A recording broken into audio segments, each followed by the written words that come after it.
ஏமா அவ்வளோ காய்கறி வெட்டி வச்சிருந்தீங்க, எங்கம்மா அதெல்லாம்? குழம்பு வச்சிட்டேன். அவ்வளோ காய்கறிலையும் ஒரே குழம்புலையா? எஸ், இதுதான் கதம்ப குழம்பு. காய்கறியே வேணாம்னு சொல்ற குழந்தைங்க கூட இந்த கதம்பு குழம்பு வச்சு கொடுத்தீங்கன்னா அள்ளி அள்ளி சாப்பிடுவாங்க.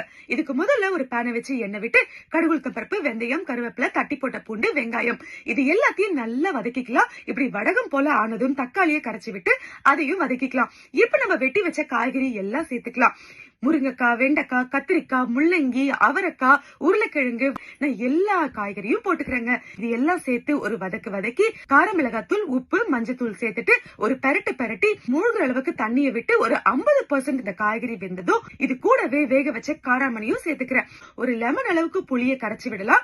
இப்ப இன்னும் கொஞ்சம் தண்ணியை ஊத்திக்கலாம். இப்ப இந்த குழம்பு நல்லா கொதிக்கட்டும். கம்மன்னு வாசம் வரும். இப்ப ஃபைனலா கொஞ்சம் போல வெல்லம் இதுல போட்டுட்டு கருவேப்பிலையும் ஃப்ரெஷ்ஷா ஒரு கொத்து போட்டு இறக்கி வச்சா சும்மா கமன்னு கதம்ப குழம்பு ரெடி. இப்ப சுட சாதம் போட்டு இந்த குழம்பு காய்கறியோட அள்ளி ஊத்தி, நம்ம வீட்டுல இன்னைக்கு பீன்ஸ் பருப்பு பொரியல் பண்ணிருக்கோம், அதையும் சைட்ல வச்சு வேணும்னா ஒரு அப்பளமும் வச்சுக்கோங்க. அப்படியே அள்ளி சாப்பிட்டா வேற லெவல்ல இருக்கு. ட்ரை பண்ணி பாருங்க.